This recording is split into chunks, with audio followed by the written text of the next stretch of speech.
In order to get the rotor subassembly shown here to drive the motion of the blue cross, I need the rotor to be able to spin in place here in the frame, and then have the pin rotate the cross when they come into contact.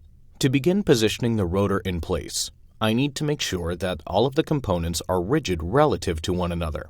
Currently, if I drag any of these parts in the design window, they separate from one another. This means that they're not related yet. To relate them, I can add a rigid group.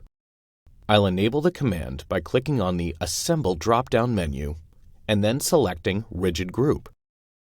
Instead of selecting each component individually, I'll select the entire subassembly from the browser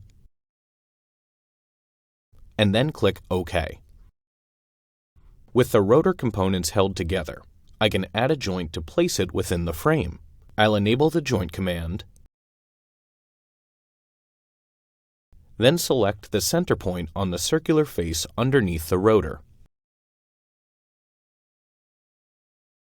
and then the center point on the white disc attached to the frame.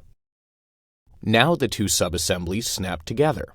I'll be sure to set the joint type to Revolute and make sure the components spin around the correct axis, and click OK.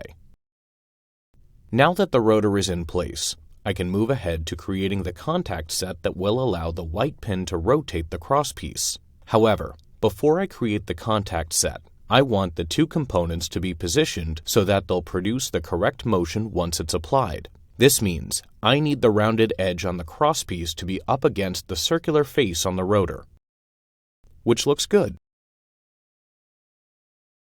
And I'll make sure that the pin is located outside of the crosspiece and that it's not positioned within one of the slots.